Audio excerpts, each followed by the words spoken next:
오늘 사경의 세 번째 날, 저희는 하늘과 땅을 움직인 기도라고 하는 그 제목 아래 하나님의 말씀을 나누고자 합니다. 여러분들께서 보다 말씀을 쉽게 이해하시도록 하기 위해서 세 번역 말씀으로 또한 오늘의 본문의 말씀을 살펴보려고 합니다. 목회자에게 있어서 가장 바쁜 시간이라고 하면은 보통 연말 정도가 됩니다. 12월 25일 성탄절 예배를 준비하기 전, 그 전주에서부터 지금에 이르는 시간까지 그 성탄절 예배가 끝나고 나선 사경회 준비해야 됐고, 또한 송구영신 예배, 신년 예배, 그다음에 오늘의 사경에 이르기까지 계속 준비해야 했기 때문에 저는 이제 집에 전혀 신경을 쓰지 못하고 가까이서 이제 있기 때문에 얼굴 정도만 이렇게 보는데, 어제는 그 와중에서 제 이제 첫째 아들의 생일이었습니다. 생일인데 어제만큼은, 그리고 어제 제대로 이제 뭔가 해주지를 못해서 엄마가 이제 아이랑 같이 세은이하고만 둘이서 이렇게 어디 간다고 하는데 너무 가고 싶더라고요.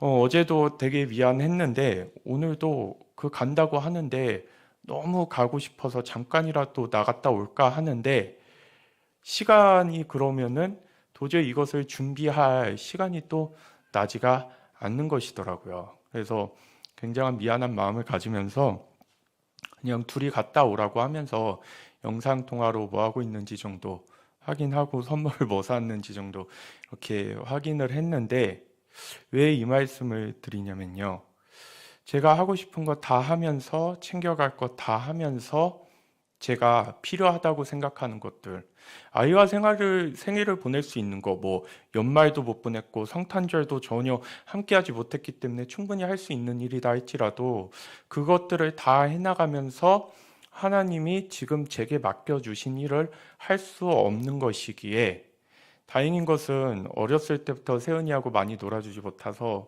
그 세은이가 아빠를 싫어하면 어떻게 하는가라고 하는 두려운 마음과 떨리는 마음이 있었는데, 그래도 조금 컸다고 아빠 공부해라고 하면서 왔다 갔다 하는 그 아이를 보면서 멀어지지 않게 해주셔서 하나님께 참으로 감사하지만은, 또한 생각하는 것은 아무리 아이가 이쁘고 소중하다 할지라도 내게 주신 일을 하나님 앞에서 온전하게 해나가기 위해서는 원하는 것들을 다 하면서 할 수 있는 일은 아니구나.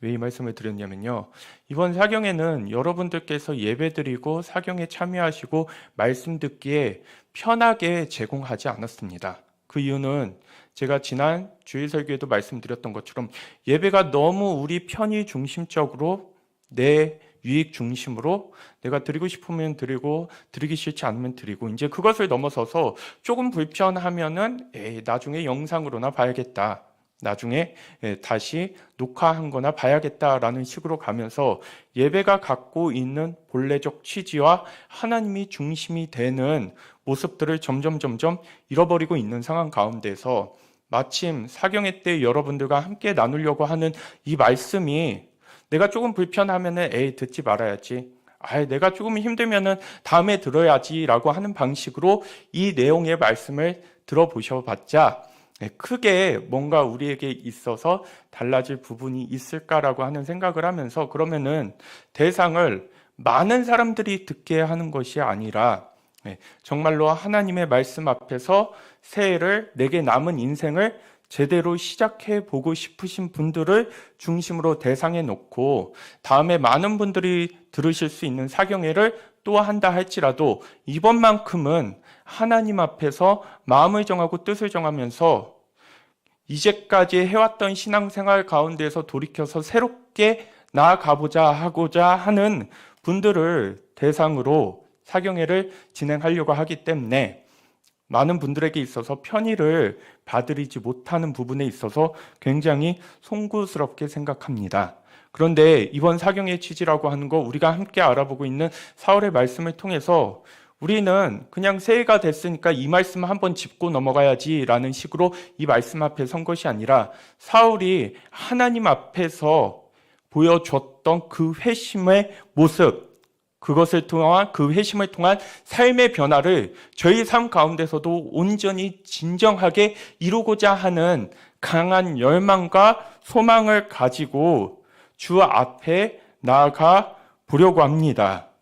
오늘 이 말씀을 통해서 우리가 잊고 있었던 신앙의 근본적 자세, 또한 궁극적으로 신앙의 삶이 말씀 가운데서 제시되고 있는 신앙의 삶이 무엇인지를 우리가 온전히 깨달음으로 말미암아 비록 그 가운데 완벽하게 서지는 못한다 할지라도 우리가 가야 할 목적지와 그 방향을 바로 잡으면서 하나님 앞에 새롭게 시작할 수 있는 그 시작점으로 삼을 수 있으시기를 주님의 이름으로 축원드립니다. 사울이 예수 그리스도를 믿는 자들을 박해하려 230km 멀리 떨어진 다메섹이라고 하는 그 도시로 멀리 여정을 떠나는 모습에서 9장의 말씀이 시작됩니다. 그런데 그렇게 다메섹으로 떠나는 여정 가운데에서 하나님이 갑자기 사울에게 찾아오십니다. 하나님이 찾아오셔서 사울아 사울아 내가 어찌하여 나를 박해하느냐라고 했을 때 우리가 이 박해라고 하는 말씀을 잘 생각해 보시면요.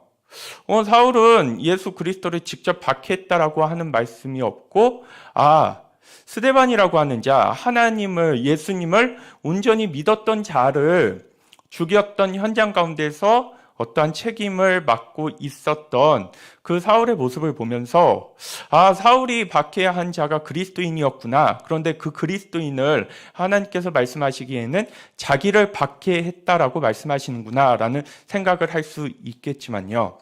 자, 예수 그리스도를 박해했던 자 사울뿐만 아니라 또한 누가 있었냐면은 사울이 다메섹에 있는 그리스도인을 잡으러 간다라고 했을 때 그것을 허락해 준 이가 있습니다. 그 자가 누구죠? 오늘 본문에 나와 있는 대제사장이죠. 대제사장이 뭐 하는 사람이냐면요. 하나님께 예배를 집전하고 성전을 관리하면서 그 예배의 중심, 하나님의 말씀의 중심에 있는 사람이 바로 누구냐면은 대제사장입니다. 박해라고 했을 때 단순히 사울과 예수님, 그리스도인 정도로 생각할 수 있겠지만은 그 이면에 숨은 또 하나의 인물이 있다라고 하면 그것은 대제사장이죠. 근데 이 대제사장 방금 말씀드린 것처럼 하나님을 모르는 자가 아닙니다.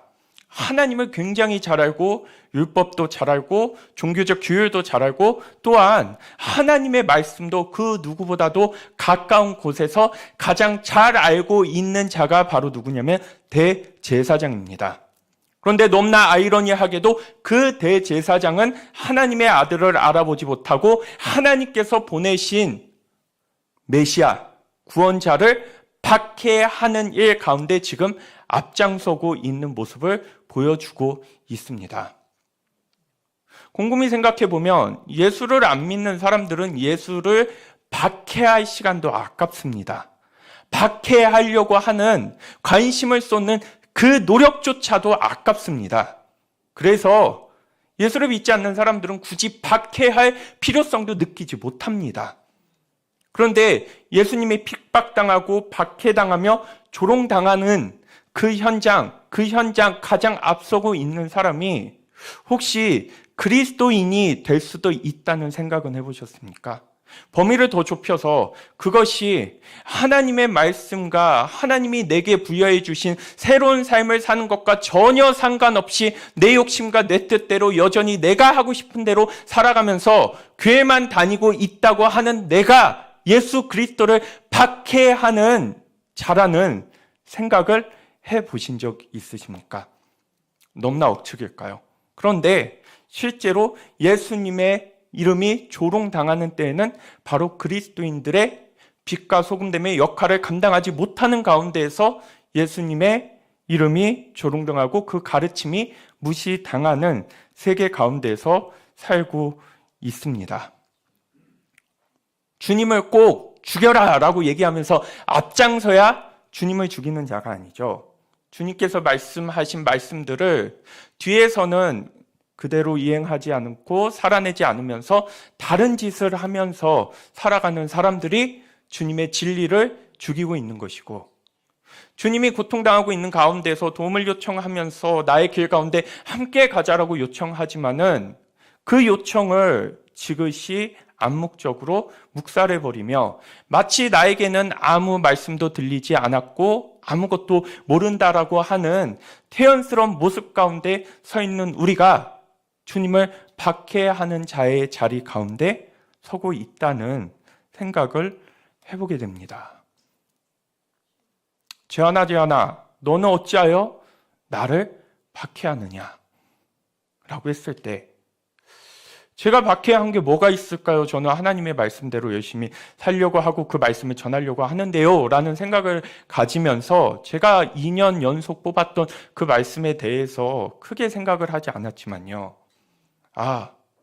암묵적으로 내가 인지하지 못하는 가운데서도 아니면 때로는 고의적으로 하나님의 진리보다도 내 욕심을 따랐고 나를 주장하면서 살았고 그 가운데에서 하나님이 제 가운데에서 이루고자 하는 하나님의 형상을 온전히 이루지 못한 채 적당히 타협하려고 하는 내 삶을 들여다보면은 나는 박해하지 않았다라고 이야기할 수 없구나라는 생각을 이 말씀을 전하면서 해보게 되었습니다. 그 박해하는 자들, 소극적으로든지 적극적으로든지 예수 그리스도의 존재를, 그 가르침을, 진리를 박해했던 자들이 하나님의 말씀을 듣고 내게 들려주시는 하나님의 부르심을 듣고 그 하나님의 외침을 듣고 돌아간다면, 그래서 우리에게 주어진 삶을 새롭게 다시 시작한다면 우리로 하여금 사울과 같이 살지 말라는 법이 어디 있겠습니까? 그런데 그게 약간의 동의만 해주면서 오늘은 기분 좋으니까 그 정도로 살지, 이번 사경에는 은혜 받았으니까 이 정도쯤은 해줄 수 있지라는 식으로는 되지 않는다라는 것입니다. 내 생명을 걸고 내 목숨을 걸고 내 전 존재를 걸고 하나님의 진리 앞에 진실하게 서려는 것 없이 인생의 한 부분으로서 내가 주인된 삶에서 한 자리를 부여해주고 차지하게 만들어주는 것으로서, 동의해주는 것으로서 우리의 삶은 여지껏 그래왔던 것처럼 앞으로도 바뀌지 않을 것입니다. 이러한 박해에 대한 내용을 생각하면서 어찌하여 나를 박해하느냐라고 했을 때 누구십니까? 주여 누구십니까? 당신은 누구십니까? 자기를 찾아오신 예수님에게 있어서 반응하고 응답하며 예수님께서 내려주신 그 말씀을 쫓아서 빛으로 오신 그 예수님을 들여다 바라보며 눈이 멀어버린 사울에게 있어서는 그 이후에 예수님이 자기에게 내려주신 그 말씀, 성으로 가라, 성 안으로 들어가라, 시내로 들어가라 라고 하는 그 말씀을 기억하면서 다메섹으로 옮겨지는 모습을 저희가 어제까지 보았습니다. 그런데 그 다메섹으로 옮겨지면서 눈이 보여지지 않고 자신의 계획과 앞날에 대한 불투명 가운데에서 강하게 그 마음과 신앙의 양심을 두드리고 계시는 하나님을 알게 된 사울은 다메섹에 오기 전까지는 멀쩡하게 눈이 떠져 있는 상태였지만 그 예수 그리스도가 자기에게 음성을 들려주고 난 이후부터는 눈이 보이지 않는 상황입니다. 흔히 우리가 예수님을 믿고 만나면은 만사 형통 모든 것이 다 잘 될 것이라고 하는 그 생각, 그 시작이라고 하는 것이 사울에게 있어서는 통용되지 않았습니다. 그 이야기를 말씀드리면서 우리도 마찬가지로 하나님 앞에서 새롭게 시작하기 위해서는 과거와의 단절된 공백의 시간을 가지고 난 다음에 새롭게 시작하는 모습이 필요하다고 말씀드렸습니다. 많은 분들이 함께 나눠주신 묵상 가운데에서 어제 김치독이 쌀독되는 것에 은혜를 받으신 분들이 참 많으시더라고요. 너무나도 쉬운 비유지만요, 김치 냄새가 그렇게 독하고 잘 빠져나가지가 않죠. 그런데 그 김치독에 몇 년 동안 묻어놓은 독을 쌀독으로 쓴다고 했을 때 그 김치독의 냄새가 빠져나가는 충분한 시간을 거치지 않고서는 쌀독으로 쓸 수가 없습니다. 마찬가지로 나 하나님 믿기로 이제 결정했어. 나 하나님 잘 한번 믿어볼 거야 라고 해가지고 당장 내일의 인생이, 우리의 삶이 달라지는 게 아니라는 것입니다. 철저한 공백의 시간, 과거가 연장되지 않을 수 있는 시간, 그 과거 가운데서 온전한 성찰과 반성이 이루어지고, 그리고 난 이후에 하나님을 바라보며 새롭게 시작하는 그 길 위에 섰을 때 비로소 우리에게 있어서는 하나님이 새롭게 부여해주는 인생 가운데 설 수 있음에도 불구하고, 왜 내가 지금 당장 열심히 믿겠다고 하는데 지금 당장 도와주지 않으시는 거예요? 왜 보여주지 않으시는 거예요? 왜 인도해 주시지 않은 것이에요? 라고 했을 때, 그 상황에서 우리가 아무리 선하고 순수한 마음을 갖고 있다 할지라도 하나님이 꺼내주시고 건져주시면 여전히 우리가 가지고 있던 죄의 습관과 악한 본성을 따라서 하나님이 주신 은혜들을 남용하고 사용하고 낭비해버리기 때문에, 하나님께서는 하나님의 자녀를 사랑하셔서 사흘이라고 하는 시간, 깜깜하게 아무것도 안 보이는 상황 가운데에서 맨 처음 들려줬던 하나님의 음성도 들리지 않고 빛도 보이지 않지만은 내게 임하셨던 그 하나님의 존재를 온전히 부여잡고 그 사흘의 시간을 견디고 난 이후에야 비로소 하나님의 일을 다시 일어나가시는 모습을 본문 가운데서 보여주고 있습니다. 우리는 결과론적으로 보니까 3일 뒤에 눈 뜨겠지라는 생각을 가지면서 이 말씀을 봤을 때 3일이 그렇게 길어 보이지 않지만 금식해보면 아신다라고 하셨죠. 금식하는데 눈까지 보이지 않는다. 그리고 그 눈이 언제 뜰지도 모른다라고 했을 때 정말 두렵고 막막한 시간이 바로 사울 앞에 찾아왔지만, 거기에서 하나님은 사울 앞에만 나타나지 않으신 것이지 일하고 계셨을까요? 안 하고 계셨을까요? 오늘 10절부터 16절의 말씀은 사울 앞에서만 나타나지 않았지 그 이유를 위해서 하나님께서는 일하시고 있는 장면이 본문 가운데서 보여지고 있습니다. 사흘의 시간을 보면서 그 사흘을 제대로 보낸 구약의 인물로서 아브라함을 말씀드렸고, 신약의 인물로서 예수님을 말씀드렸습니다. 온전한 죽음, 완전한 죽음, 이렇게 생각해보고 저렇게 생각해보고 아무리 고민해보고 도망칠 수 있는 기회도 있고 외면할 수 있는 기회도 있고 하나님을 떠나서 살 수 있는 기회도 있지만은, 그 3일의 시간을 하나님과 동행하며 온전히 보낸 끝에 하나님이 원하시는 그 자리에 섰던 아브라함, 죽은 척한 게 아니라 그리스도의 십자가를 온전히 지시면서 죽음을 맞이하셨던 그 예수님, 그분들에게 있어서는 3일의 죽음의 시간이 있었기에 하나님을 알고 하나님 뜻에 섰으며 하나님과 뗄래야 뗄 수 없는 관계를 만들었습니다.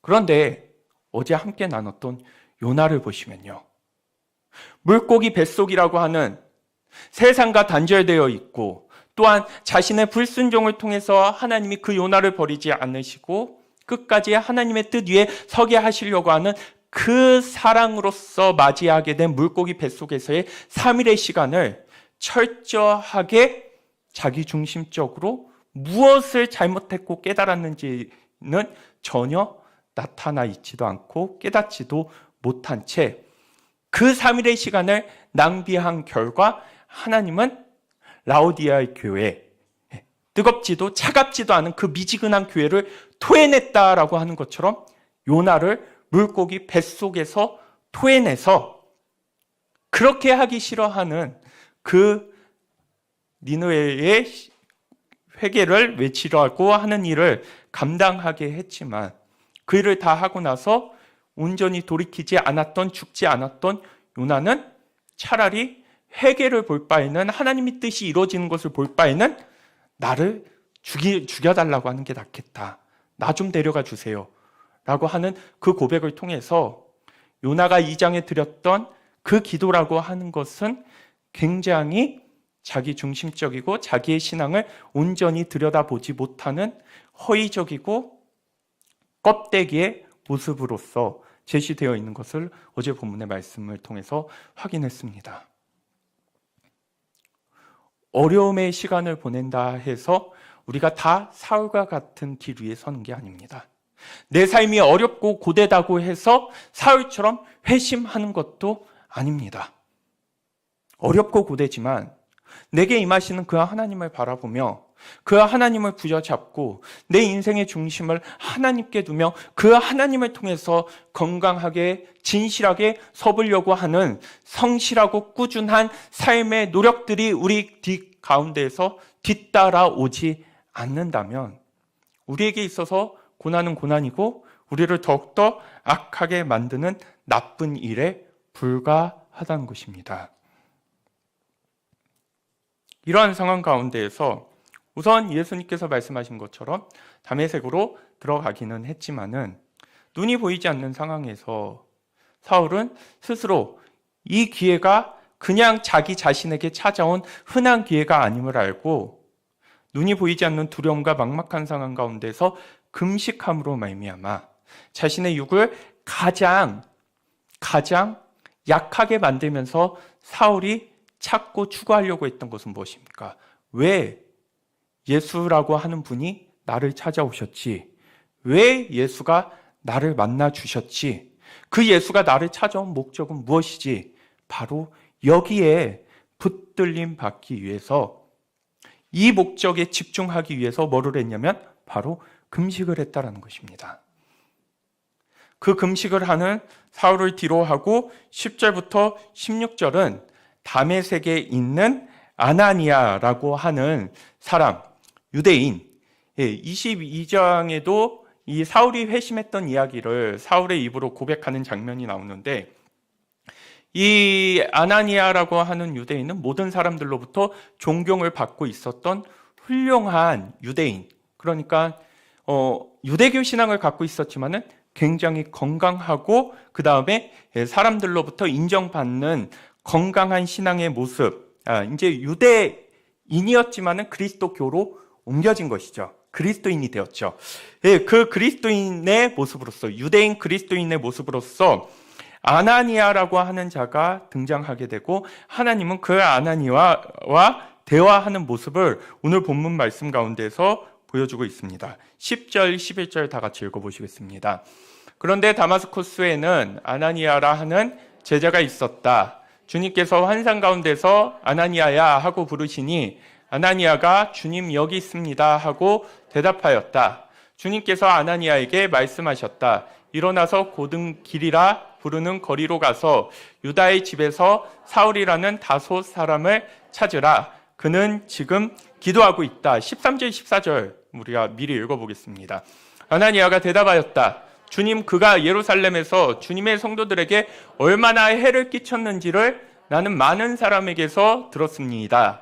그리고 그는 주님의 이름을 부르는 사람들을 잡아갈 권한을 대제사장들에게서 받아가지고 여기에 와 있습니다 라고 했을 때 이 사울이 다메섹에 있는 그리스도인들에게 얼마나 악명 높았는지 이 사울의 이름을 누구도 알고 있었던 것이죠. 아나니아도 알고 있었습니다.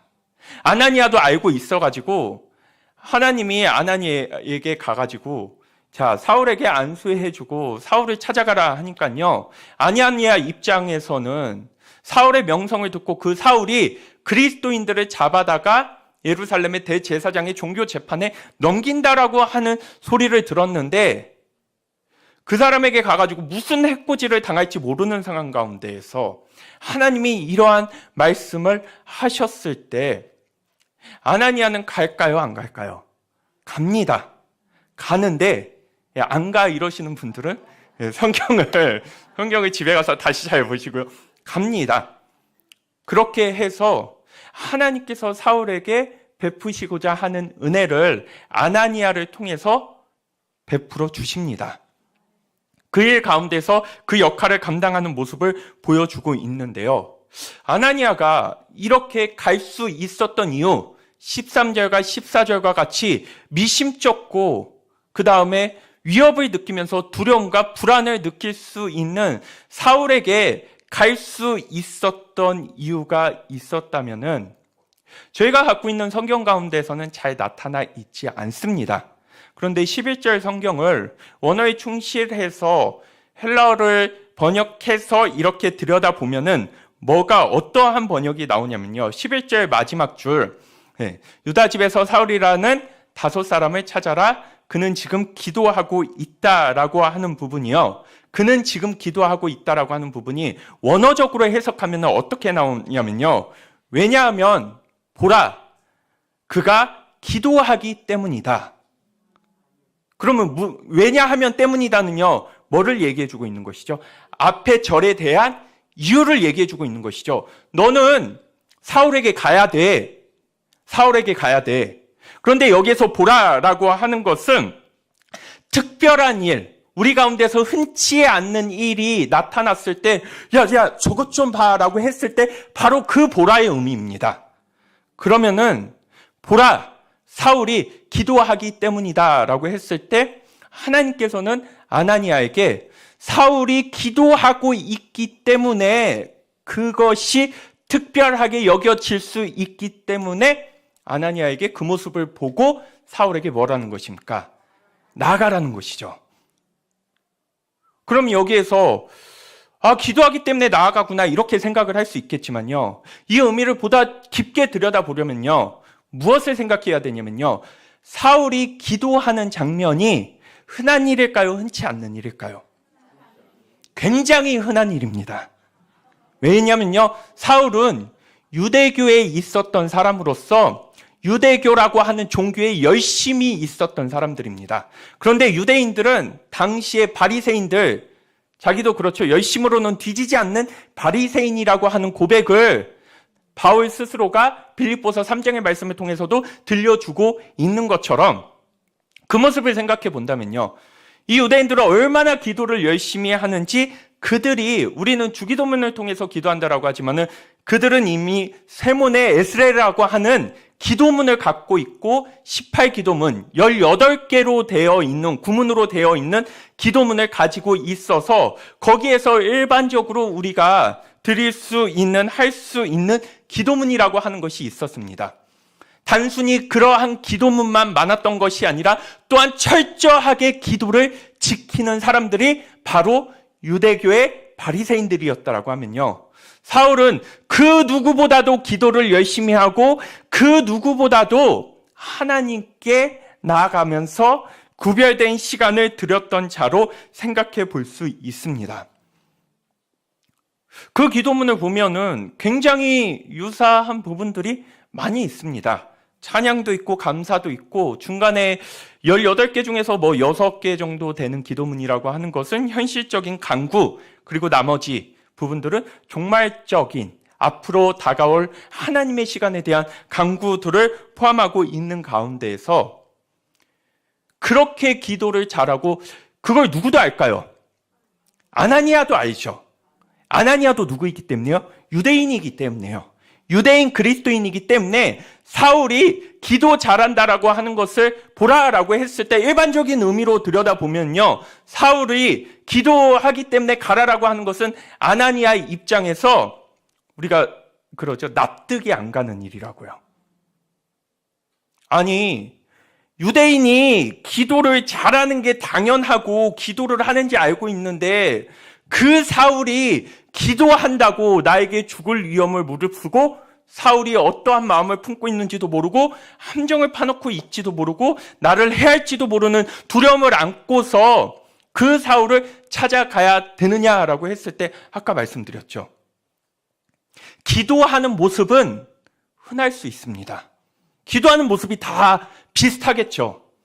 그러면은 사울이 예수님을 만나고 난 이후에 뭐가 달라졌다는 것입니까? 안 하던 기도를 했다는 게 아니라 방금 말씀해 주신 것처럼 내용이 달라졌다는 거죠. 기도의 내용이 달라졌다는 것입니다. 그 기도의 내용이 얼마나 달라졌는지 하나님이 뭐라고 말씀하십니까? 기도하는 모습을 봐라. 그가 기도하기 때문에 하나님이 들으시기에 합당한 기도를 하기 때문에 하나님이 보시기에 달라졌다, 회심했다라고 이야기할 수 있는 기도를 스스로 자원하는 마음으로 하나님 앞에 서서 음식을 금하고 그 눈이 보이지 않는 상황 가운데서 기도하고 있기 때문에 너는 사울에게 가야 된다. 사울이 기도하고 있는 그 내용을 보면요. 기도의 내용을 보면은 너는 가야 한다라고 말씀하시는, 인도하시는 하나님의 모습에 대해서 생각해 볼 수 있을 것 같습니다. 그럼 사울은 습관적으로 기도문 가지고 자기 자신이 시간을 채우면서 반복하면서 해왔던 기도와는 전혀 다른 기도, 하나님 앞에 합당한 기도, 하나님이 보셔도 야, 이 정도면은 쟤는 내가 사울을 만나준 그 의미와 목적 위에 바로 섰다라고 할 수 있을 정도의 모습을 보여줬다라고 하면요. 여기에서 기도의 내용은 나와 있지 않습니다. 어디를 봐도 기도를 어떠한 내용, 어떠한 제목을 가지고 어떻게 했는지에 대해서 나와 있지는 않지만요. 우리가 문맥상 또한 시간의 흐름상 글의 내용상 생각해 보시면요. 어떤 기도했을까요? 어떤 기도했을까요? 자기 자신이 잘못된 신념과 생각을 가지고 하나님을 믿으면서 많은 사람들을 죽이고 자기 자신을 드러내려고 했었던 과거의 삶에 대한, 과거에 이루어졌던 총체적 과오에 대한 온전한 뉘우침과 하나님 앞에 자기 부인과 자기 인정이 있지 않았을까요? 그러한 기도의 모습은 습관적으로 형식적으로 드렸던 모습과는 너무나도 달랐기에 저 기도하는 내용을 보면은 사울이 기도하는 그 기도를 보면은 뭐 하는 것입니까? 너는 찾아가서 그 이후에 하나님께서 말씀하시는 그러한 삶으로 인도해 주는 그 모습들을 이제 생각해 볼 수 있는 것이죠. 아까 말씀드렸던 것처럼 과거와의 온전한 단절을 이루기 위한, 그 단절을 이루기 위해서 자기 자신을 변명하려 하지도 않았을 것이며 맞다고 이야기하지도 않았을 것이며 조금이라도 자기 자신의 잘못과 과오를 감추거나 아니면은 경감시키려고 하는 모습을 보여주지 않았을 것입니다. 종교적 습관에 머무르는 고백의 모습이었다라고 하면은요, 아나니아가 그 기도를 보면서 가지 않았을 것입니다. 그런데 기도를 해도 하나님께 금식 가운데서 기도를 드린다라고 했을 때 그 모습이라고 하는 것은 일반적인 종교적 형식, 신앙 좀 있다고 하는 대제사장들과 서기관들의 무리들이 보여준 그러한 관례적이고 간습적이고 어쩔 수 없이 해야 되고 자기 자신이 인정받고 높임받기 위한 기도의 모습과는 완전히 달랐기 때문에 그 기도를 바라보시면서 아나니아를 보라고 보내신 것이고요. 아나니아는 그 하나님의 보내심을 받고 사울께로 나아갔던 것입니다. 하늘과 땅을 움직인 기도. 그것이 기도의 형식, 시간, 내용, 이 모든 것들을 떠나서 바로 과거와 철저히 단절하기 위한 온전한 자기 반성이 담겨져 있는 기도라는 것. 그 기도가 하나님이 보시기에 얼마나 귀하고 값졌는지 사울을 뭘로 확신할 수 있는데요. 사울이 도대체 뭐 어떻게 할 수 있는 건데요? 라고 했을 때 사울의 기도하는 내용을 들여다보면 무엇을 위해서 기도하는지, 무엇 때문에 기도하는지, 지금의 상황, 눈이 보이지 않는 막막한 상황 가운데에서 어떠한 삶의 목적을 가지면서 추구하고 있는지가 기도 가운데 다 담겨 있다는 것을 생각해 본다면 정말 하늘을 움직이는 기도가 생각하지도 못하게 이러한 곳에서 발견할 수 있게 됩니다. 과거의 단절을 하는 데 있어서 항상 우리의 발목을 잡는 것, 미련이라는 것입니다. 뭔가 살아왔던 삶의 방식이 마음에는 안 들어도 몸에 쏙 맞고 그렇게 걸리적거리지 않으며 새로운 삶을 향해 나아가려는 노력보다도 살던 대로 사는 게 훨씬 더 유익하고 편하고 괜찮습니다. 그 가운데에서 우리는 온전한 전환을 이뤄내기 위한 진정한 거듭남의 삶의 모습을 생각하지 않은 채 적당한 죄의 고백으로 과거의 삶이 계속해서 연장되면서 여러분들 스스로가 하나님께 물어보셔도요. 교회 다닌다는 것, 신앙을 가진다고 하는 것은 내 삶에 있어서 얼마나 큰 변화와 전환점을 만들어내신다고 생각하십니까? 아닌 것 같지만 새로운 것을 향해 나아가고 싶지만 우리는 여전히 과거의 미련을 두고 과거의 모습을 벗지 못한 채 과거에 머무르고 싶은 마음들을 가지고 있습니다. 사울이 이 눈이 보이지 않는 막막한 사울의 시간 가운데서 그래도 내가 살아왔던 게 있는데요. 내가 가지고 있는 게 있는데요. 내가 누리는 게 있는데요. 그래도 버려야 할 것 중에서 나를 빛내주는 게 있는데요. 라고 하는 마음을 가지고 기도를 드렸다면은 하나님이 움직이지 않으셨을 것입니다. 그런데 사울은 진짜 어떻게 되죠? 진짜 그 기도를 온전히 드리죠.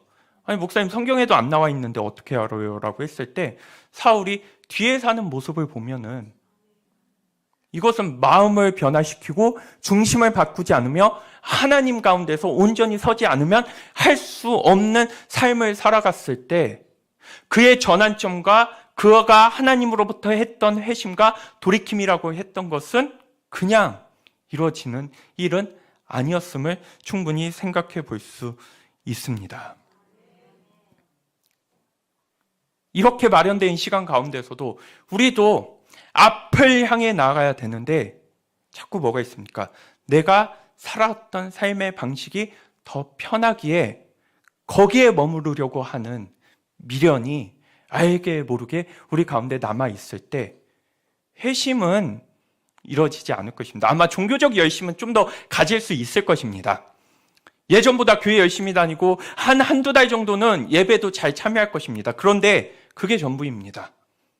말이 달라지거나 삶이 달라지거나 행함이 달라지거나 생각이 달라지거나 해석과 의미를 찾아내는 모습들이 달라지는 자리까지는 나아가지 못할 것입니다.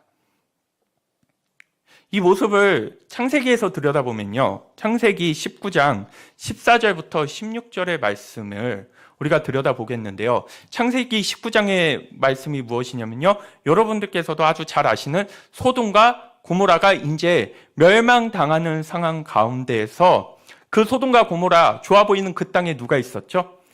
아브라함의 사촌인 롯이 있었습니다. 그 롯의 가족들, 롯이 소돔과 고모라에 있었을 때 기도하는 아브라함의 은혜였을까요? 아니면 하나님의 긍휼이었을까요? 그 소돔과 고모라가 심판당하는 상황 가운데에서 14절부터 16절의 말씀에서는 이러한 내용들이 나와 있습니다. 롯이 나가서 자기 딸들과 약혼한 사익감들에게 이 사실을 알렸다. 롯이 그들에게 말하였다. 서두르게 이성을 빠져나가야 하네. 주님께서 이성을 곧 멸하실 걸세. 그러나 그의 사익감들은 그가 농담을 한다고 생각하였다. 계속해서 보시겠습니다. 동틀 무렵에 천사들이 롯을 재촉하여 말하였다. 서두르시오. 여기에 있는 부인과 두 딸을 데리고 여기를 떠나시오. 꿈을 꾸고 있다가는 이성이 벌을 받을 때 함께 죽고 말 것이오. 구원이라고 하는 게 무엇인지 우리가 여기에서 생각해 볼 수 있겠죠. 함께 멸망당하고 죽을 수밖에 없는 상황 가운데에서 하나님의 사자들이 이 롯의 가족들을 찾아가서 꿈을 거리고 있다가는 벌 받을 때 함께 죽을 거니까는 당신들은 빨리 이성에서 나오세요 라고 하는 말을 해줍니다. 그래서 16절을 보시면요. 그런대로 롯이 꿈을 거리자 그 두 사람은 롯과 그의 아내와 두 딸의 손을 잡아 끌어서 성 바깥으로 안전하게 대피시켰다. 주님께서 롯의 가족에게 자비를 베푸신 것이다. 그럼에도 불구하고 롯이 계속해서 뭐하고 있습니까? 꾸물거리죠.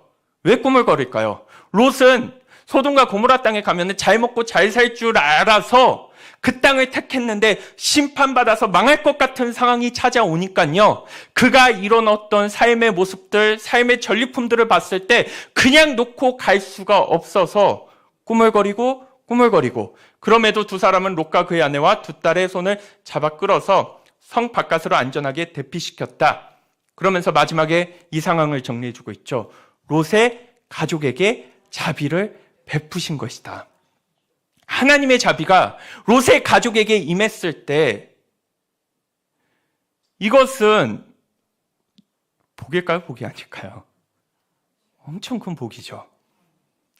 하나님이 롯을 기억하셔서 롯에게 찾아가시고 롯을 건지신 이 상황을 가리켜서 하나님의 자비가 롯의 가족에게 있다라고 했을 때 그 가운데서 구출받지 못한 사람들이 롯을 보면요. 정말 부럽고 그 다음에 흠모할 만하고 나도 저기에 있고 싶다라고 하는 생각을 충분히 가져볼 수 있는 상황입니다.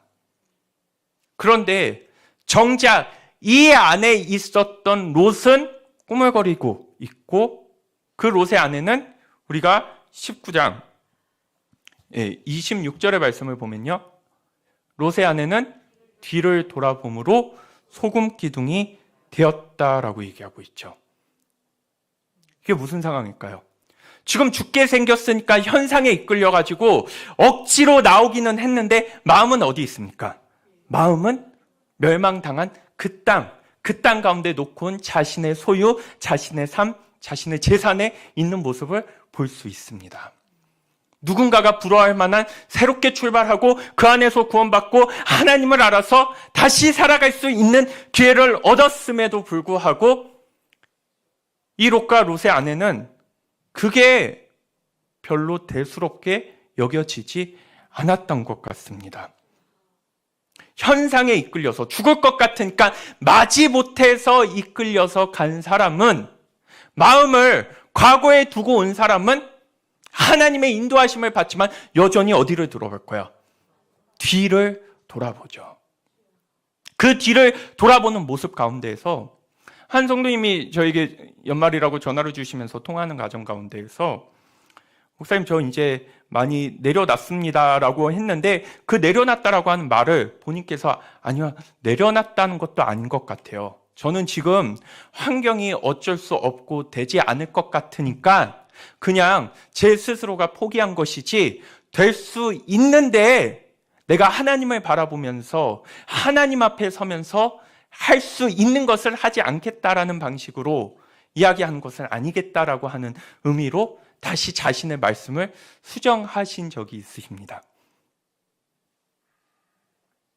어쩔 수 없는 상황 때문에 주님을 믿어야겠다라고 하면요. 우리는 오늘 롯이 우물쭈물대며 뒤를 돌아보는 롯의 아내처럼 그 자리에 머무를 수밖에 없습니다.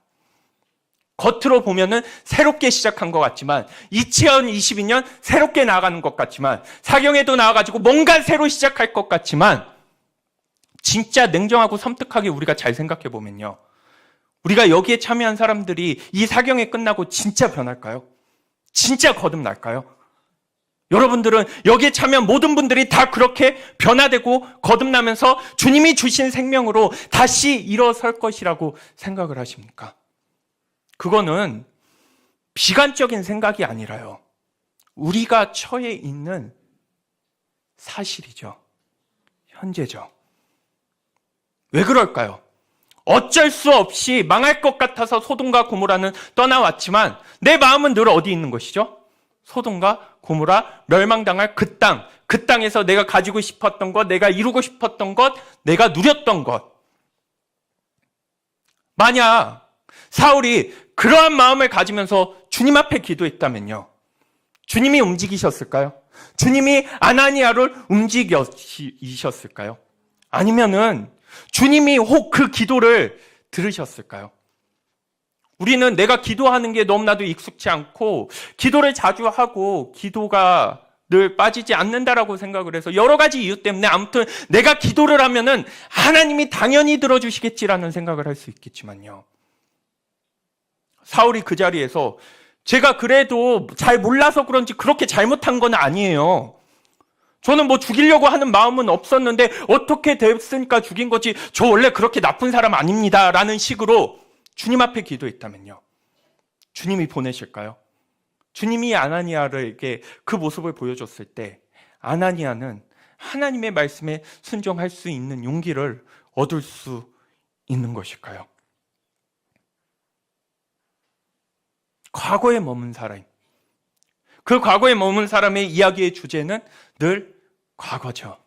과거에 내가 잊지 못하는 상처, 과거에 내가 가장 빛났던 그 영광. 그런데 사울이 그 과거에 자기의 빛났던 영광과 자기가 잘 나가면서 사람들로부터 인정받고 대제사장으로부터 우월한 위치를 얻으면서 지냈던 삶에 머물러 있다면요.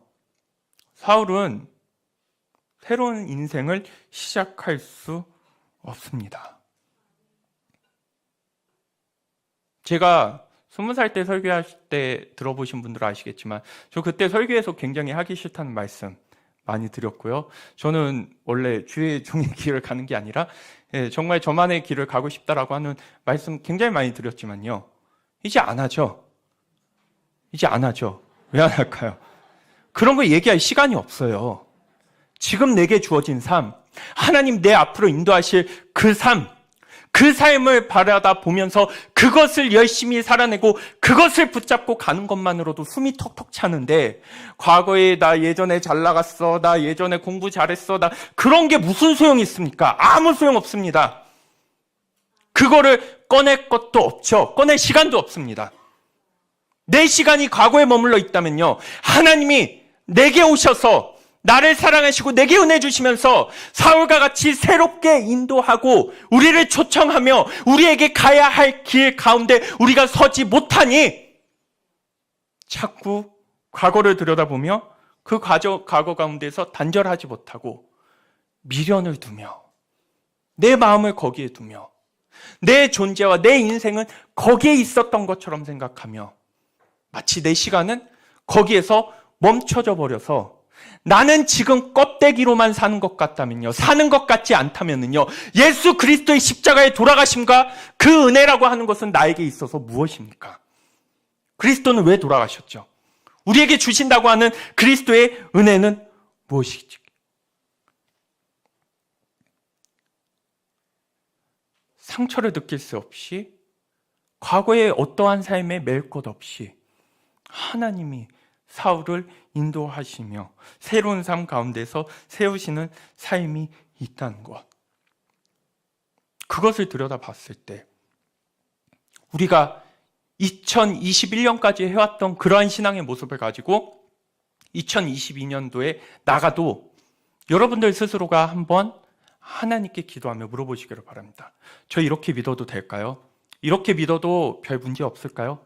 이 정도 하면은 잘 하고 있는 것일까요? 그거를 제가 틀렸다, 맞았다 이야기해 주는 부분이 아니라요.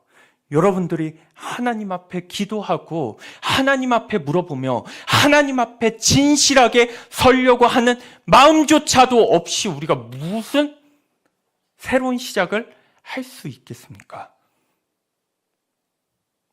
그게 제가 해야 될 일일까요? 제가 여러분들과 말씀을 나누면서 정해드려야 되고 답변을 드려야 되는 것일까요? 아니죠. 하나님. 저는 기도도 모르고 어떻게 해야 되는지도 모르고 아무것도 모르지만 하나님, 저 어떻게 해야 될까요? 제가 하나님 믿는 거 맞을까요? 제가 하나님 이렇게 믿으면서 살아도 될까요? 제 삶은 진짜 하나님 보시기에 합당한 삶입니까? 그것을 스스로 물어보시고 그 삶이 하나님 보시기에 내가 느끼기에도 합당하지 않는다 하면요. 뭐 해야 한다라는 것입니까? 뒤도 돌아보지 말고 미련 가질 것도 없이 하나님을 신뢰하고 하나님을 붙잡으면서 그 인도하심 가운데 서지 않으면요. 똑같습니다.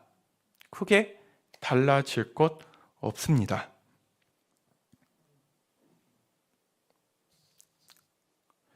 그렇게 보니 기독교의 기도라고 하는 것 자체가 세상에서 이야기하는 기도와 완전히 다릅니다. 하나님, 나 잘 먹고 잘 살고 싶었어요. 더 높아지고 싶었어요. 그런데 예수님이 사울 앞에 나타나가지고 너 이제 종교를 바꾸면은 내가 더 잘 먹고 잘 살게 해줄게. 더 높아지게 해줄게. 그런 말씀하셨나요? 그러한 기도의 내용을 전해주었었나요? 그러한 말씀을 하거나 그러한 내용을 전해주지 않았습니다. 오히려 얘기하고 있죠. 고난을 받게 될 것이다. 택한 나의 그릇으로 고난을 감당하게 될 것이다. 그런데 그 말씀 위에 서 있는 사울이라고 하는 것, 어떻게 이게 가능할까요? 자기 자신의 삶이 옳았다라고 하면은 고난 준다라고 했을 때 가지 않겠다라고 얘기했을 것입니다. 그런데 하나님 앞에 금식하며 기도하며 물어보니 정말 잘못 살았구나.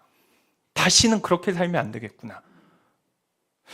그 길을 다시 그렇게 안 살려고 하면 너 고난 받아야 되는데 괜찮겠냐라고 했을 때 내가 하나님 고난을 받더라도 이전과 같은 삶으로는 절대 돌아가지 않겠습니다. 이전과 같이 살지 않겠습니다. 이게 기도의 내용이죠. 섬찟하고 무섭기도 하죠. 이거 장난이 아니네. 이거 그냥 환상 체험이나 어떤 종교 노름 이러한 차원이 아니네. 어느 정도까지 자신의 삶을 온전히 부인하며 하나님 뜻 위에 서려고 했는지가 바로 이 대목에 나타난 것이죠. 제대로 된 기도를 그럼 드리고 있는가? 사울의 기도 내용을 이제 떠나서 우리의 기도 내용을 들여다보면요. 나는 제대로 된 기도를 드리고 있으십니까? 방금 말씀드린 것처럼 내용이라고 하면은요, 내가 드리고 있는 기도의 내용은 무엇입니까? 기도의 자리에 앉아있고 기도의 형식을 채운 게 아니라요. 제가 놀라운 어플을 하나 발견했는데요. 그 어플이 뭐냐면요. 자기가 한 것을 녹음을 할 수가 있어요. 녹음을 해줘가지고 그 녹음한 소리를 분석해서 글자로 다 써주거든요. 여러분들 그거 교육자들이 알고 있습니다. 무슨 어플인지 알고 있는데요. 한번 해보세요. 그거 틀어놓고 기도해보세요. 기도해보고 내가 했던 그 기도의 말들을 뽑아서 한번 보세요. 난 무슨 내용으로 무엇을 위해서 어떻게 기도하고 있고 어떻게 하나님을 찾고 있는지. 그런데 믿음의 내용도 불분명하고 기도를 한다고 하지만은 기도의 내용도 불분명한 채 기도에 내 영이 내 혼이 담겨 있습니까? 혼신이 담겨 있습니까? 많이 해야만 혼신이 담겨져 있는 게 아니죠. 하나님을 갈망하며 하나님을 원하며 그 하나님을 알고자 하는 진실한 마음이 10분이라도 15분이라도 30분이라도 우리 가운데 세워지면 그게 하나님이 받으시는 기도, 하나님이 집중하시는 기도인데 내 기도의 내용을 알고 계십니까? 기도가 내가 하면서 그 내용을 알고 있었다라고 하면요, 여러분들께서 묵상하시는데 별로 어렵지 않으십니다. 그런데 우리는 나조차도 무슨 내용인지 모르고 나조차도 신뢰하지 않으며 나조차도 알 수 없는 말들과 내용으로 기도의 시간을 채워가고 있는 것은 아닌지.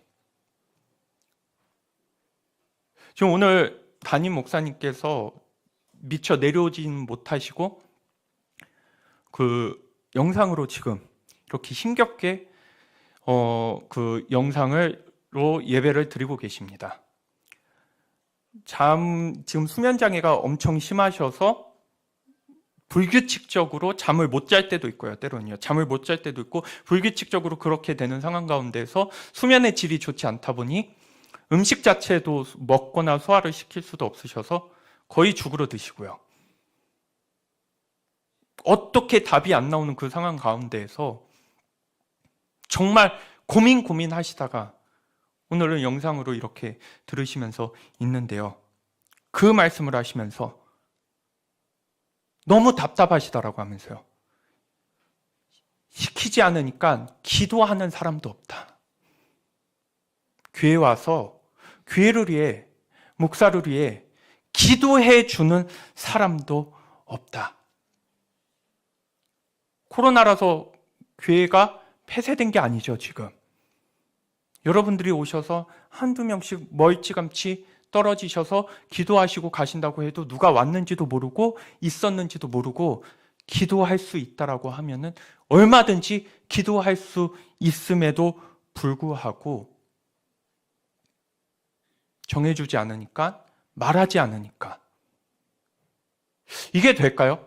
목사가 말하지 않는다고 해서 기도하지 않는다. 목사가 이야기하지 않으니까는 우리는 기도할 필요가 없다. 이게 하나님을 중심으로 하나님을 바라보며 하나님 앞에 정직하게 갖고 있는 신앙이라고 할 수 있는 것일까요? 하나님 앞에 묻지 않고서 그 물음이라고 하는 것은 앞날은 복 받을까요? 안 받을까요? 내 앞길은 평안할까요? 안 평안할까요? 이런 물음이 아니라요. 내게 주어진 오늘 하루를 살면서도 어떻게 하면 진리 위에 거하면서 하나님이 기뻐하시는 삶 가운데 거할 수 있겠습니까?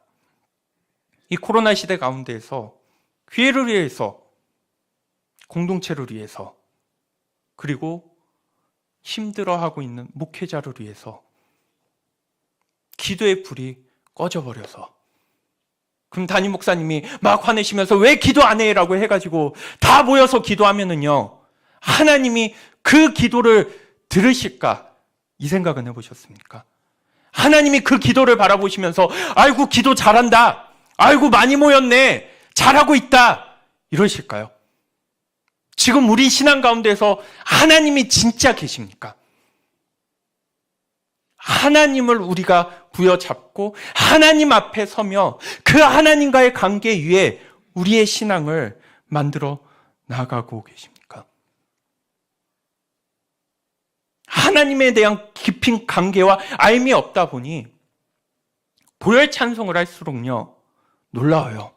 하나님을 알면 알수록, 그 사랑을 알면 알수록 사울을 사랑하고 품어줬던, 그리고 죄를 사해주면서 새롭게 살게 해주시는 그 하나님의 말씀을 통해서 하나님을 들여다보면서 오늘 정결하게 하는 셈이 이렇게 하니까요, 설교가 준비가 안 돼요. 왜 그럴까요? 이게 하나님의 사랑이지, 하나님의 은혜지. 매너리즘, 신앙의 주술화, 형식화, 하나님의 존재가 살아있는데, 하나님과의 관계가 깊이 있는데 우리가 그 자리에 머물 수 있는 것일까요? 깨어있는 그리스도인이라 한다면, 우리가 살아있는 하나님의 자녀라 한다면, 누가 시키지 않아도 찾아서 할 수 있는 기도, 찾아가는 기도, 하나님이 들으실 만한 기도가 무엇인지를 위한 기도.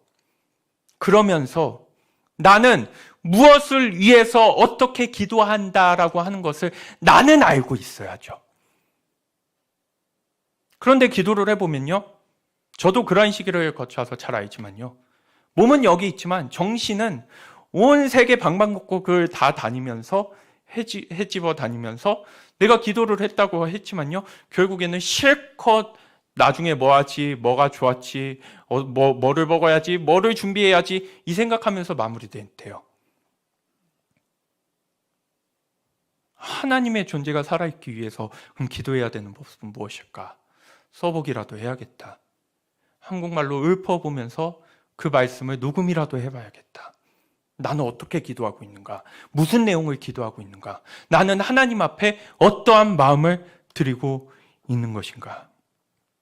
기도를 얘기할 때요, 보통 진심 어리게 기도하냐, 진정성 있게 기도하냐, 이거를 많이 보거든요. 그런데 악인도 자기 자신이 잘못하고 난 다음에 벌 받지 않게 해달라고 진심으로 기도할까요? 대충 기도할까요?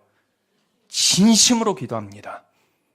그럼 내 진심이 내 강한 열망이 내가 하나님 앞에서 끈질기게 악착같이 물고 있는 그 열심이 내 신앙이 건강하다는 것을 보증해 줄 수 있는 것일까요?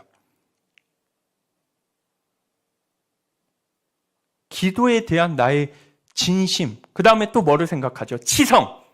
이룰 치자에 정성성자 써서요. 정성을 이룬다. 보약을 다리듯이 빠짐없이 꾸준하게 그 자리에 앉아 있으면은 결국에는 내가 바라고 원하는 것들이 끝내 이루어질 것이다. 이것을 기독교의 기도라고 얘기하지 않거든요. 주님도 기도를 그런 식으로 가르쳐 주지 않았습니다. 그런데 왜 이런 기도가 나오게 될까요? 강계 위에 서서 하나님을 알아가는 기도하자고 하면요, 기도하는 사람이 없어서요. 그러니까 그렇게라도 시작하면서 방향을 옮겨가자라고 했는데 그렇게 시작해서 그 자리에 머물러 버린 채 진짜 우리가 하나님의 자녀로서 할 수 있는 기도의 내용을 담고 있지 못한다는 것, 그 기도의 내용의 빈약함이라고 하는 것은 곧 우리 신앙의 내용의, 믿음의 내용의 빈약함으로 이어지는 것을 생각해 보게 됩니다. 예전에 정욱 목사님께서 중고등부가 말씀을 이렇게 썼을 때 말씀을 쓰도록 하기 위해서 문화상품권을 준 게 아니라 그 쓴 사람들의 성의와 정성이 너무 기특하기도 하고 또 이뻐 보이기도 해서 문화상품권을 줬던 그러한 시절이 있었습니다. 지금은 주는지 안 주는지 제가 여쭤보지 않았는데요. 그렇게 주는 시절이 있었을 때 이제 원래 취지는 그렇게 좋게 시작되었는데 어떤 문제가 생길까요? 문화상품권 때문에 말씀을 쓰는 경우가 생기는 것이죠. 그래서 문화상품권 주는 날, 말씀 쓰는 거 검사하는 날이 오면요, 한 달치를 그 자리에서 다 쓰면은 말씀이 길면 보통 4시간, 말씀이 짧으면 3시간 정도 걸린다고 해요.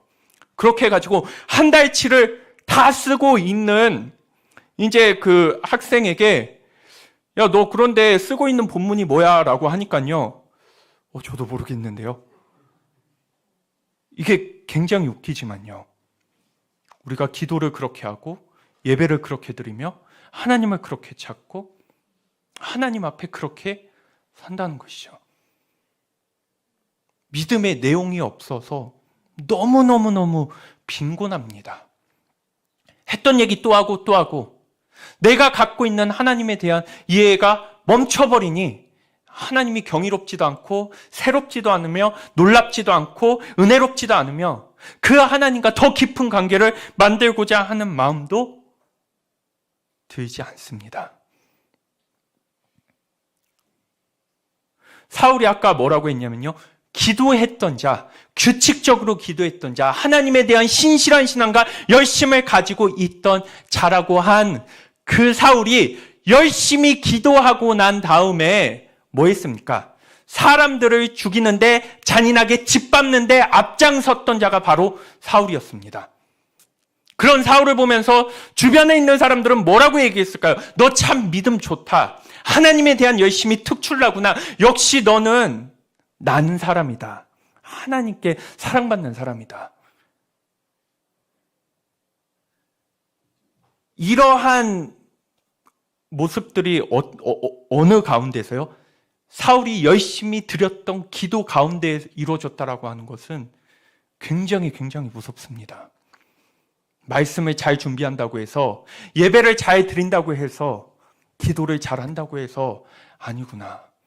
사람들 눈에는 그렇게 보일 수 있다 할지라도 하나님이 보시기에는 너만큼 나를 대적하며 너만큼 나를 모른다 하며 너만큼 나와 함께 할 수 없는 자가 없다라고 하는 그 생각이 오늘 이 본문 가운데서 만들어집니다. 혹자는 얘기합니다. 사울이 믿었던 게 그 당시에 종교가 유대교니까 그렇죠.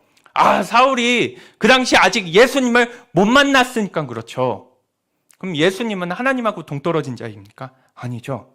예수님은 하나님의 아들인 것과 더불어서 예수님께서 말씀하신 하나님의 말씀이라고 하는 것은 곧 구약 성경을 가르쳤습니다.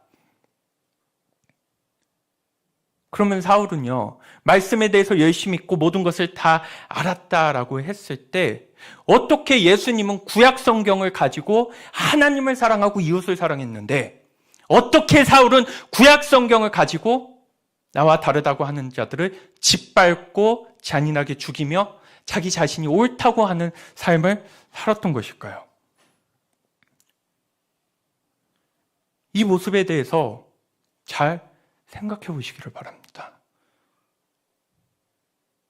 결국 구약 성경 613가지의 해라 하지 말라 이것을 종합하면 축약하면 10계명이 되고요. 그 10계명을 더 축약하면 하나님을 사랑하고 이웃을 사랑하라 이건데요. 이 말씀 기억하지 못하고 그리스도인들을 잔인하게 죽이려고 했던 사울의 모습이 바로 무엇의 결과라는 것이죠? 기도의 결과인지 아니면 그런 신앙을 가진 사람이 기도도 그런 방식으로 했는지 모르지만 중요한 것은 기도는 여기에서 하나마나한 것입니다. 기도를 안 해도 사람을 열심히 죽일 것이고요. 기도를 해도 사람을 열심히 죽일 것입니다. 왜 그럴까요? 내 뜻이 하나님 뜻보다도 먼저 섰기 때문이죠. 내 뜻이 서면 하나님의 뜻 같은 거는 중요하지 않습니다. 내 뜻대로 하면 되죠. 그리고 하나님을 뒤에 갖다 붙여서 스토리를 만들면 되죠. 서사를 만들면 됩니다. 그럼 우리의 이야기로 들어보면 어떻게 기도하는데 이렇게 안 변할 수 있지? 어떻게 예배 드린다고 하는데 늘 그 생각, 그 자리에 머무를 수 있지? 어떻게 하나님을 믿는다고 하지만은 늘 거기에만 머물러 있을 수 있지? 기도를 하는데 어떻게 저렇게 악하게 말할 수 있지? 어떻게 저렇게 자기밖에 모를 수밖에 없지? 교회를 다니면 다닐수록 더 이기적이고 더 독단적이네.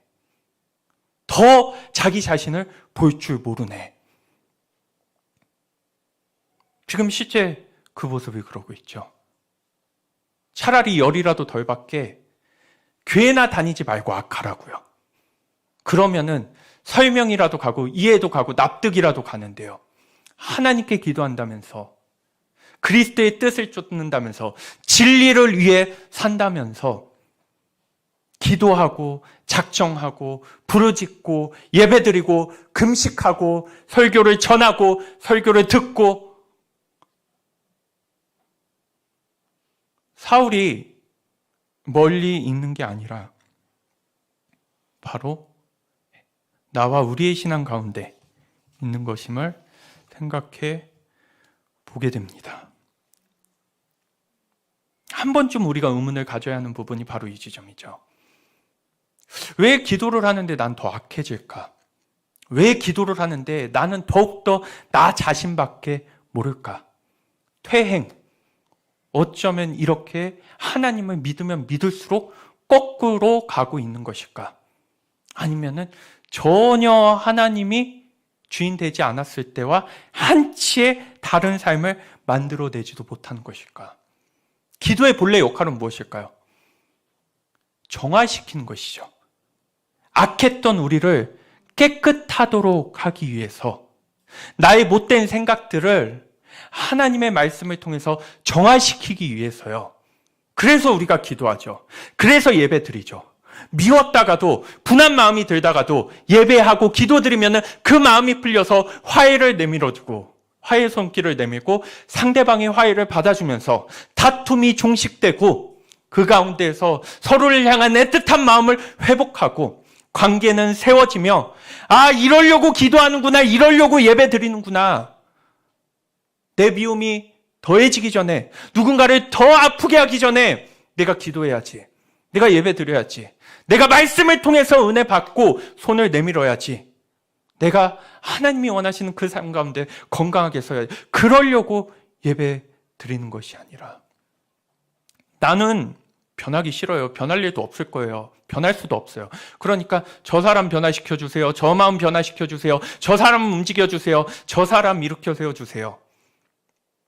거의 무슨 수준이 되죠? 주문 수준이 돼버리죠. 주술이 돼버리죠.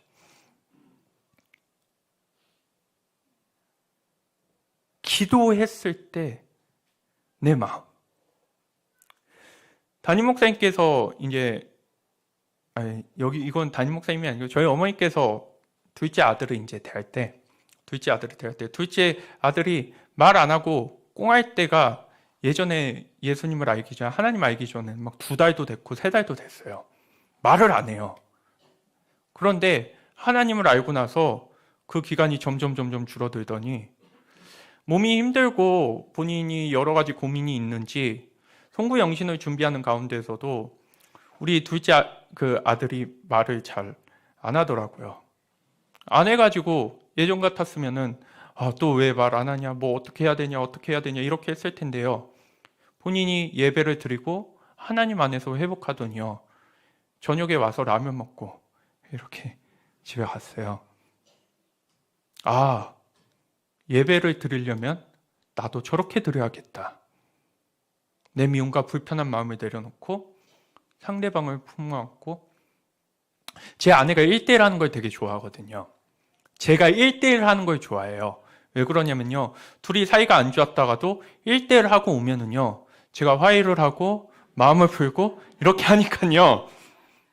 자기는 하나님이 너무 좋고 1대1이 너무 좋다고. 왜 그러냐면요. 1대1에 서로 나누고 전하는 그 내용이요. 그것을 얘기하고 그 시간을 인도하고 난 다음에 미움을 계속 가지고 갈 수가 없어요. 하나님의 진리와 그 하나님의 말씀이 제 마음을 풀게끔 만들어버린다는 것이죠. 이게 하나님의 말씀이구나. 하나님의 인도하심이구나. 우리가 제대로 된 예배와 기도를 드렸다면요. 이러한 모습이 나타나겠죠. 이렇게 살아가겠죠. 그러면서 하나님이 멀리 떨어져 있는 게 아니라 하나님이 가까이 있구나. 정말 가까이 있구나. 예배가 이런 거구나. 기도가 이런 거구나. 이래서 우리가 하나님 앞에 나아가는 것이고 그 하나님 앞에 나아갔을 때 정하라고 하는 것. 그 하나님의 강권적인 능력과 역사심이 분명 우리로 하여금 살아있는 하나님의 능력이라면요. 어두운 마음으로 왔다가 빛을 안고 돌아가고 미운 마음으로 왔다가 그 미운 마음이 풀어지면서 돌아가고 그런데 이것을 우리는 언제 경험해 보셨습니까?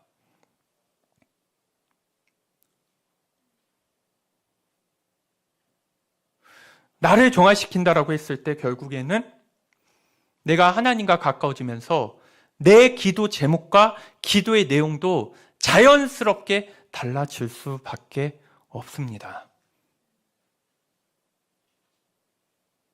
그리스도의 십자가를 기억하면서 겟세마네에서 예수님께서 드리셨던 기도를 생각해 봤을 때요.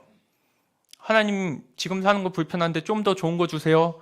하나님 지금 사는 거 좀 불만족스러운데 더 올려주셔야 돼요. 라는 식의 기도를 드릴래야 드리기가 참 어렵죠.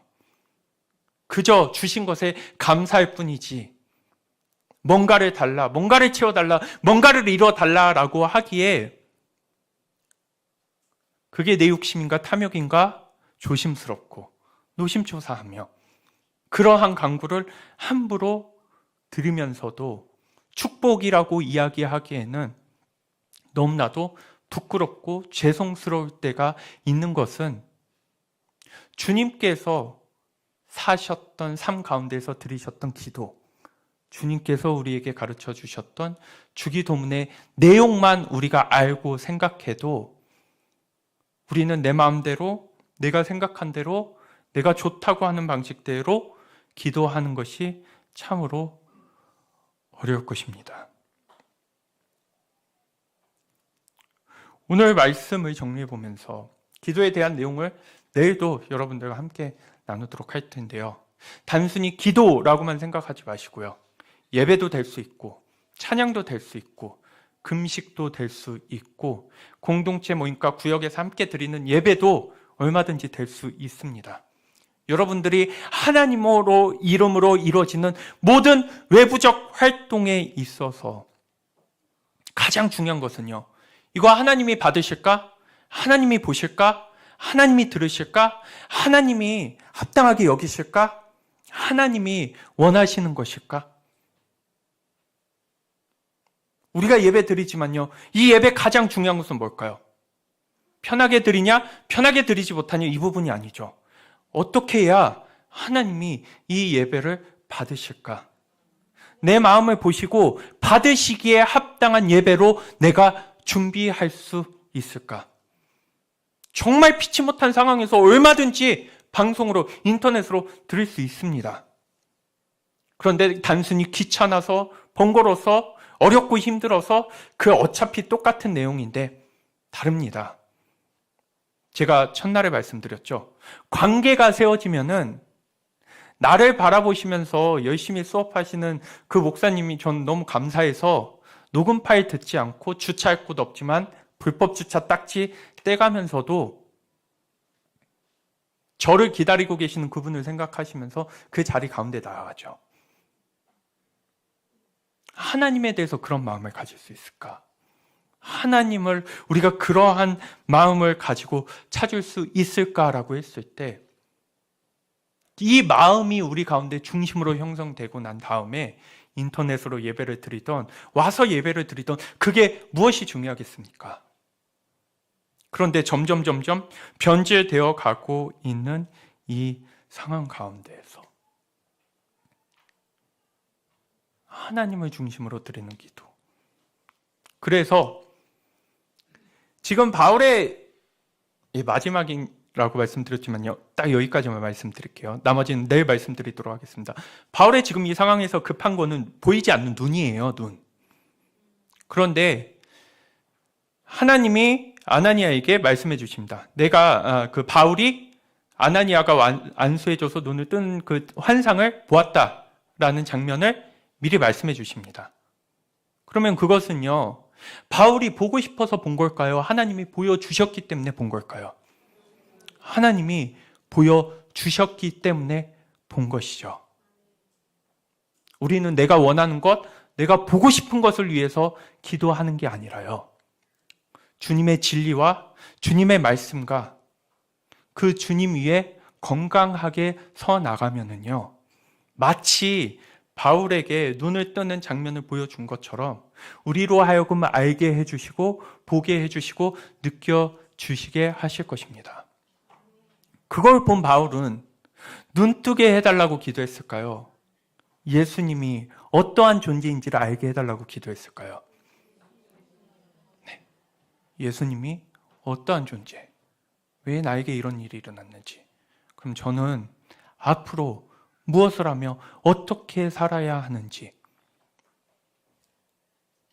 바로 거기에 대해서 생각해 봤음을 우리가 추측해 볼 수 있을 것 같습니다. 하늘과 땅을 움직이는 기도.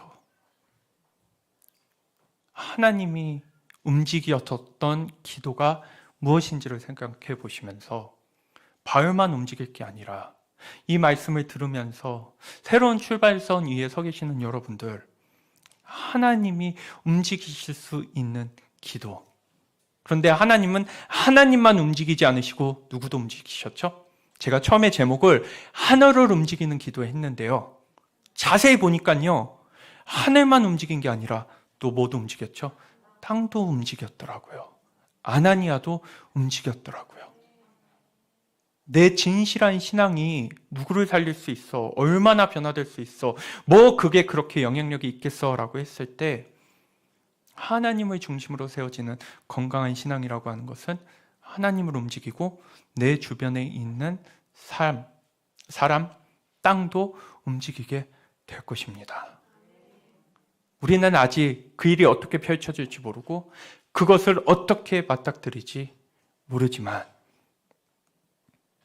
새로운 시작의 그 길 위에서 과거와의 온전한 단절을 통해 이제 하나님 앞에서는 여러분들의 마음의 동기와 믿음의 내용과 기도의 내용이 하나님 앞에 정화되고 말씀의 기준 안에 깨끗하게 되어서 누가 봐도 저 사람은 성령의 능력에 붙들림 받아 사는 사람이라는 고백 자아낼 수 있으시기를, 그러한 삶 가운데 거하시길 주님의 이름으로 축원드리겠습니다.